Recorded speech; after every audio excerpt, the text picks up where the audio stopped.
It is now my honor and my privilege to introduce to you today's keynote luncheon speaker, Doug Shulman, the 47th Commissioner of the Internal Revenue Service. Doug was on the cover of our magazine appropriately in April, the month when we fork over whatever we may still owe to Uncle Sam. I guess some of us get refunds, but that isn't what the IRS Commissioner's job is all about. It's about efficiently collecting what last year amounted to $2.4 trillion to fund government operations. Doug, if you could only collect another trillion, we'd solve our deficit crisis. But perhaps that's another story. Our story tells how Doug and his team have managed to get on top of his agency's extremely challenging technology problems. It reports that the IRS budget is essentially flat over the last 2 to 3 years, while demand for agency services has been on the upswing. The IRS, for example, played a key role in the stimulus program, distributing $300 billion to millions of Americans. And now it's slated for a lot more work administering key parts of the new health reform law. Two statistics might help frame our thinking about the IRS. First, if you call the IRS as millions of Americans do, you now have a 60% chance of getting through to someone. That's down from 87% a few years ago. But, and secondly, IRS employees are more engaged and satisfied with their work, and the IRS has risen from 8th to 3rd among the 14 largest agencies on the best practices to work survey list. Welcome, Doug. We look forward to hearing about how you're meeting some of the biggest management challenges and innovation challenges in your huge agency.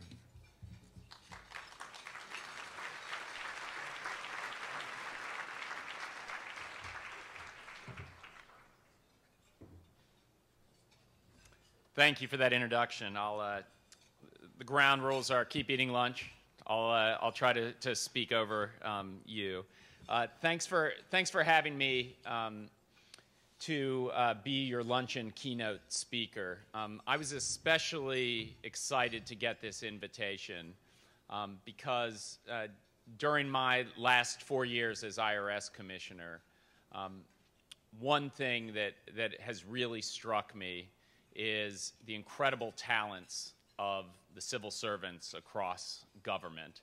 And I often tell people, if you end up in a position like mine and you're presidentially appointed, people love to moan in my kind of position about the sacrifice you make to do public service. And I tell our folks all the time that the real kind of sacrifice and the heroes of the government are the career civil servants who spend a lifetime making a big difference for this country. And I get to work with 100,000 of them at the IRS. We're one of the unique organizations, because there's only 2 presidential appointees, myself and our chief counsel.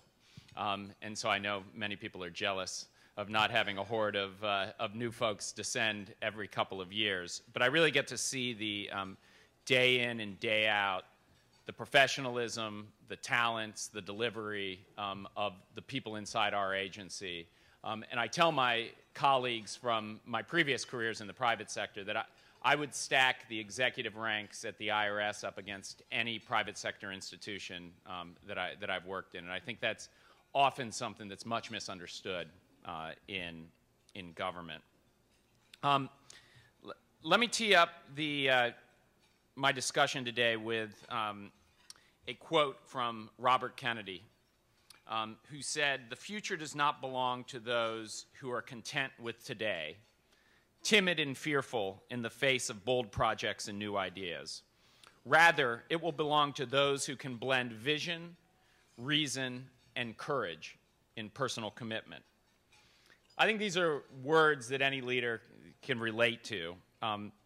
That one of the big jobs of leadership is looking around corners and down the road to imagine what an institution can be, not just what an institution is, and then be very practical about what it is today, what are the resources you have to get the job done. I'm often asked, what's it like to run the IRS? Because we have what I like to call a ubiquitous brand, that most people, when they hear the words IRS, certain image comes to mind.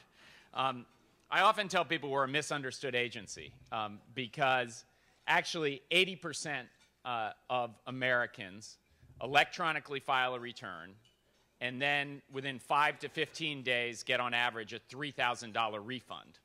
And so if you think about our interactions with over 100 million people every year in those terms, what we need to do is be a world-class financial services organization with all of the attendant skills around that, which include technology, personnel, customer service, and all of the pieces that come with this. And I know that doesn't necessarily conjure up the popular image of the IRS.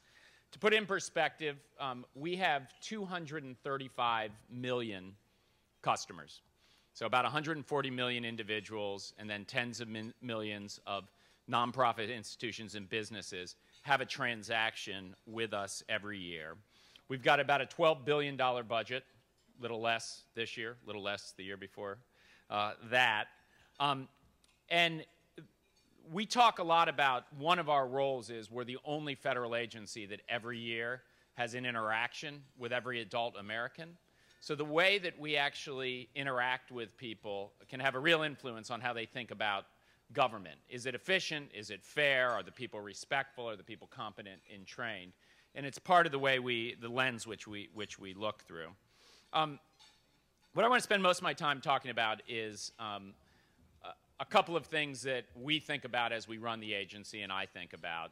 Give you a few stories and the lessons we learned from that, and then I'm happy to answer questions if you have them.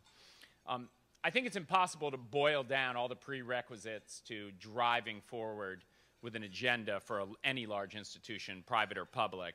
But I'll give you three of mine that I think are vitally important. One is you have to get the organization behind you. A mistake I've seen a lot of leaders make, and I think everyone has, is brilliant person comes in with a great strategy and ideas, but never wins the hearts and minds of the people who need to come along.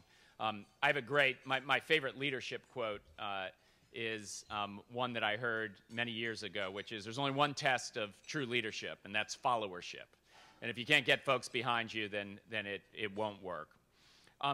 The second is being very clear about what you're trying to do and being able to communicate that. I worked with my senior team my first 3 months to come up with a long-term strategic plan that they had done a bunch of work on before. And we tried to encapsulate it in 5 sentences that I could use when I talk to chairmen of the congressional committees that oversee us, that we talk to the press about, and that we talk to our lowest level employee who's a grade 3 clerk opening an envelope when someone sends in a tax return. And so I think being very clear about what the game plan is and articulating that is a key prerequisite. And then the third, and the one that I am quite passionate about, is being incredibly relentless and myopic in your focus on priorities. Not getting distracted by too many incoming things. And it's very easy, especially an agency like ours, which has, touches all aspects of the economy, had this recession. In the middle of the recession, we were integral to the recovery, and trying to say we're going to stay focused on our proactive agenda and not get distracted. Let me share with you a handful of our strategic priorities that set the pace for innovation at our agency in the last few years. The first is creating new capabilities and efficiencies through technology. The second is rethinking and reimagining the relationship we have with the paid tax return preparer community. And the third is transforming the agency to confront the challenges of a global economy. Let me start with our technology and talk specifically about a program we call CADE, which is our core account data engine. A lot of you may have seen video footage from the 1960s when you think about technology, and very earnest people load huge tapes into mainframe computers. And they actually executed in the 60s what was a magical feat called automated data processing. If you fast forward 40 years at the IRS, although our tapes now are much smaller and we don't have people loading them in, we have robotic arms moving them in our data center, the IRS still runs a lot of the core systems, the systems that hold your core account data for your tax return, on very old technology, which can be quite frustrating to the people inside the agency trying to get their work done, as well as for people when they try to interact with us. The question is, why do we still run on such old systems? I'd say it's a complicated question, but there's at least three parts of it. First is because the old system actually works okay and pretty well. In the 1960s, Popular Mechanic, the magazine, actually said, quote, when we launched our first big mainframe computer, "This is an epic adventure that's opening a new era in tax collecting." And so these things were modern marvels of the time, and when things work, people tend to stick with them. The second reason we stuck with the old technology so long is we actually did a lot of workarounds, like probably a lot of the systems in your agencies, where you got some old stuff, but then you layer new stuff on it. It becomes incredibly brittle and interconnected, and trying to untangle it is difficult. And you also have some new stuff that you don't need to rely on the old technology, like our call routing technology, which can drive efficiency in our call center. The third reason our technology is pretty outdated, and it took us a while to get modernization done. There's a happy ending to this story, I'll tell you, but we'll start with the lower points. Is I think there's been a real reluctance to fund our technology over time, and there's been a real reluctance to fund it commensurate with the mission. Over the last 4 years since I've been at the IRS, we've actually cut $1 billion between the time we started and into next budget cycle, the proposals, out of our core operation. And we took a lot of that because budgets were declining or flat and invested it into new capabilities like the ones I'm talking about today. But even with the cuts we made and trying to redeploy it into making sure we were building for the future, we currently spend less than 3% of our budget on new enhancements to technology. I actually, in my previous life, I oversaw and ran stock markets, and so was intimately familiar with the financial service industry. The benchmark in the financial service industry is 15 to 20% of investment in a similar size and complexity of organizations as ours. And I think it's real hard to get investments in new technologies. Some is because for every success story you see, the ones that fail end up in the newspapers. And I think also because we've had a history at the IRS of sometimes doing better than others with technology. So with all these factors in mind, when I came to the IRS, it was clear we needed to get a big win under our belt.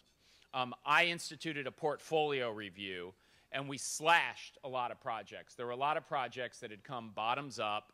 A business unit with 3,000 people or 8,000 people wanted a technology, and it made sense for them to have that technology in and of itself. But when you had to stack it up against your portfolio of talent you had, bandwidth to focus on it, and money, we had to just make some choices. And so we did a very radical slashing of technology projects. We focused on this core account database. This is the database that holds your account balance, how much you paid the last several years, whether you have an outstanding amount due, what's interest and penalties on what is due, what's your address. It's the core account of America's taxpayers. The plan was to get it done in about 15 years incrementally, and I said, no, we're going to slash, invest, and move it to the end, because I'm a big believer that technology isn't delivered by technologists. It's delivered by business leaders committing to it and giving the technologists tools they need. Fast forward to today. This year, this last tax return process, we migrated every tax return onto this new technology. All the returns, your returns, I hope you've all filed, were processed on a daily basis. That means your account was posted that day. The difference between your account getting posted that day and getting posted in either a week or a bi-weekly batch is when you call the next day and say, did you get my check? We don't say, call back in 2 weeks and we'll tell you. It means every American gets a faster refund, and it means we could do advanced real-time data analytics to stop more fraud this year. So it was a huge success for the agency. In some ways, it got a burden off of our back that had said the IRS couldn't modernize. What are the lessons that I take away from this? One is that focus is important. If we wouldn't have slashed a lot of other projects and made it very clear to the agency, this was one of the top 5 priorities for the agency, and made it very clear to our technology organization, this is the #1 priority for you, we would have never gotten it done. Second is that you have to put the team in place. We took our best people and said, you're in. Third is this one of communication. Frankly, there's a lot of people who were pretty vested in the old system. This was their livelihood. They were single points of failure in different pieces of the system. And we brought them along, retrained them. I did a lot of traveling around the country and would talk with groups of technology employees to let them know this was happening and we were moving forward. And I think the last lesson, which is an important lesson in the public or private sector, which is not to be afraid to declare, I will get this done. And frankly, I had my moments of doubt. A year and a half ago, after I had told our appropriators and the Ways and Means Committee and the Finance Committee, this is getting done on my watch. And technology is a leap of faith. And the team would come in and report, and that we'd always run the risk list. There's a certain amount of fear everyone has, and I don't have a lot of fear. I'm commissioner of the IRS. It's prerequisite for the job. And people got nervous. But it really is the lesson of you got to put a stake in the ground and say you're going to get it done. If for some reason you don't, that's going to be okay. But unless you're willing to do that, it's really hard to move forward. The next long-term priority that we set out on was to change the relationship with the paid tax return preparer. And the reason for this is actually pretty obvious if you step back. Wasn't so obvious as we were running along doing our day-to-day work, which is over time, the way that Americans interact with the IRS has changed. 40 years ago, the tax code wasn't so complex. There wasn't off-the-shelf software, and a lot of people sat down with a tax form and a number 2 pencil and wrote out their tax returns and sent them in. Over the last 20 or so years, there's really been a shift. And last year, 90% of Americans either used a paid tax return preparer or bought off-the-shelf software to prepare their returns. And so when we looked and said, what are the big points of leverage for us to move the tax system forward? We said, okay, there's 100,000 of us, but there's about 800,000 paid tax return preparers. The reality is the tax system is no longer a retail model where we're dealing one-on-one with people. Instead, it's shifted to wholesale, that if we could shift our approach and engage with the preparers and get them on the same page with us with customer service as well as with compliance, could have a big impact on the tax system. So what we did was held a series of meetings around the country with interested folks, and we had a lot of public testimony because we knew this was going to be a big shift. We heard a lot, from people around in states all over the country, which is, when I go to get a haircut, the person who gives it to me has a license, but when I go and have one of the biggest financial transactions I have every year, there's no requirement for any sort of certification. Now, some people would argue a haircut's more important than a big financial transaction, but I don't prescribe to that. And so we set about, through this very public engagement and very public dialogue, putting in place a set of requirements for paid tax return preparers and shifting a lot of our service and enforcement resources to be aimed at them rather than at individuals. So if we can find an unscrupulous preparer who, by the way, ends up getting a big refund for someone, which they're happy about, until they find out they don't deserve that refund, and then they have to pay it back with interest and penalties. It doesn't do the taxpayer any good. If we find someone who's worked with 1,000 taxpayers, that's much more efficient targeting than going one taxpayer by a time. It uses our resources more efficiently. So starting last year, we registered all 840,000 tax return preparers. This year, if you're not a certified public accountant, an enrolled agent, or a lawyer, and you're preparing tax returns, you need to take a basic competency test. We have continuing education requirements, and in a couple of years, once everybody's through this system, we'll have a public database so people will know who is a registered return preparer. This is a big deal to the integrity of the tax system. I think the real lesson for me here was, in addition to just seeing a strategic shift and making it, it was the lesson of public engagement.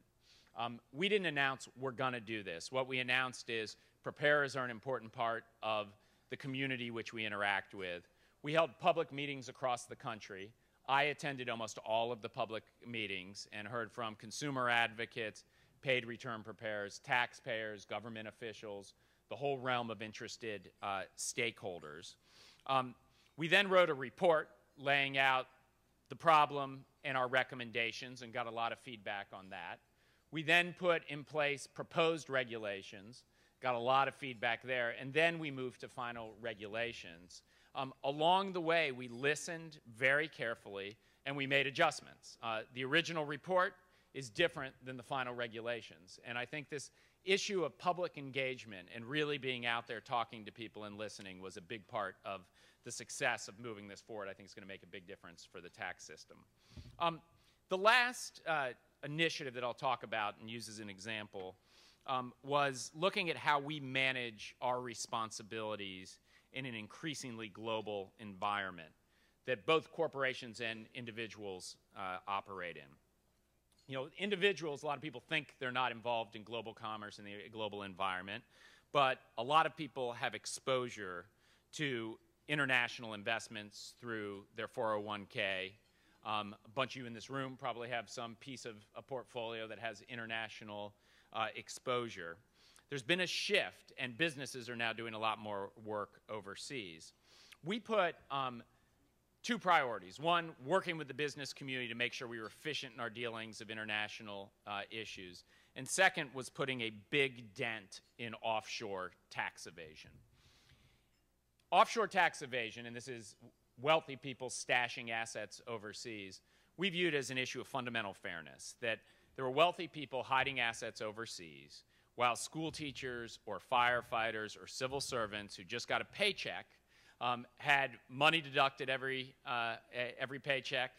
The withholdings sent to us were 99% compliance, and it really had the potential to erode people's view of fairness in the tax system. So we put a significant amount of new resources on offshore tax evasion, new focus, and the results have been substantial. It started when we upped the ante by going after a major Swiss bank who had facilitated offshore tax evasion. And through great investigative work of some of our people and then some very high stakes negotiations, we had, for the first time ever, Switzerland actually turned over thousands of accounts to us. It's the first time that someone's gotten out of a bank secrecy jurisdiction names and information of people who had put money in what they thought was a secret bank account. We then increased our enforcement efforts across the board, but as we did so, we set up a special voluntary compliance program where people could come in, pay a very hefty penalty, pay their back taxes and interest, but avoid going to jail. We've had these kinds of programs in the past, and every year maybe 100 or so people come in through these voluntary compliance programs or voluntary disclosure programs. When we launched this in 2009, we thought maybe 1,000 would be a success. To date, we've had over 33,000 people come in. We brought in just under $5 billion of revenue just voluntarily from people saying, uh-oh, they're stepping up their enforcement, I better get in and get clean. And now we're mining the information. If you come in, you say, who is your banker, who are your advisors, where's your account? we're using that information to launch the next wave of investigations. For me, the most important thing wasn't this success in bringing in past misdeeds. You know, our job, and we bring in about $55 billion a year through IRS going out and saying, you owe us more money, or doing an enforcement action. We bring in $2.5 trillion through voluntary compliance, with people just filling out their tax return accurately every year. So the real game is voluntary compliance. And the real win here is we change the risk calculus. That 5 years ago, there may have been advisors in, I grew up in the Midwest, in a Midwestern town, saying, you can hide your money in this bank. It's not that hard. The IRS won't find it. Now, it's very hard to find an advisor who will help you set up an offshore bank account. It's very hard to find a bank that will take it. We've gotten enough publicity around this that I think it's in people's conscience that there's a target here. And I think we are well on our way to having the next generation of people who would hide money overseas not do it. And that's the real win, I think, for the country. The lessons here that I draw are, one, you need to keep pace with the external environment. And you always need to be scanning the external environment to see what is it that we're doing that is affected by shifts. And the second is really that success breeds success. We had a big victory over UBS. From that, we got a lot of public awareness. We leveraged that public awareness to run a voluntary compliance program. We had 33,000 people come in. From that, we've launched now another wave of investigations that get more public awareness, and things keep coming. And it's, building on momentum is a key thing to do in any large institution, because they're big institutions we're all part of that you need to navigate. And once you get some successes, it's important not just to bemoan the places you haven't been successful, but lean in to your successes. Before I take a couple questions, let me make a few final observations. One is that one of the big lessons is always that continuous improvement and innovation it's an imperative. And I tell people, I wake up every day and I try to be a better dad, and I try to be a better husband, and I try to be a better professional. And my goal is to have my last day that I work in my life, I'm better than all the previous days before that. And we try to stress that at our agency and really focus on improvement. One of my favorite organizational quotes is from Will Rogers, who was the poet, entrepreneur. You always picture him on a horse. And he had this quote, which is, even if you're on the right track, if you're standing still, you're going to get run over. And I think about that in organizations a lot. The other thing that I'd say is I'm a big believer that just as important as getting the job done is how you get the job done. And we spend a lot of time at the IRS and every institution I've ever been part of talking about core values. Because I always say through sheer will, most people can knock something out. Everyone in this room is incredibly talented, and you get something done in a year. But it's equally important that you build a culture that long-term makes the organization great. And I'm a believer that values are what make institutions great for the long term. Strategies come and go, priorities come and go, but values are important. And so one of the things we did early on was inventoried from senior people and also frontline people. What are the core values that make IRS great? And so they weren't my values, but they were the values of the institution. And we talk about them and use them a lot. And I use these when someone comes in and wants to promote someone at the most senior levels of the IRS. We go through the values and say, where do they rank on each of these? And so I'll share with you the IRS core values. And these aren't the right values necessarily for every institution, but they're ones I just think being mindful of values is a big part of success in any big organization. Ours are first, honesty and integrity, upholding the public trust in everything that we do, and being forthright in our dealings both externally and internally. Second is respect, treating each colleague with dignity and respect, and each stakeholder and taxpayer with dignity and respect. The third is inclusion, embracing diversity of background, experience, and perspective. The fourth is accountability, taking personal responsibility for actions, taking credit for achievements, but also owning up to mistakes and trying to learn from them. The next is openness and collaboration, which is sharing information. I always say when appropriate. This doesn't mean CCing everybody on every email, but sharing information and working as a team, being willing to reach out for help and give help when people ask for it.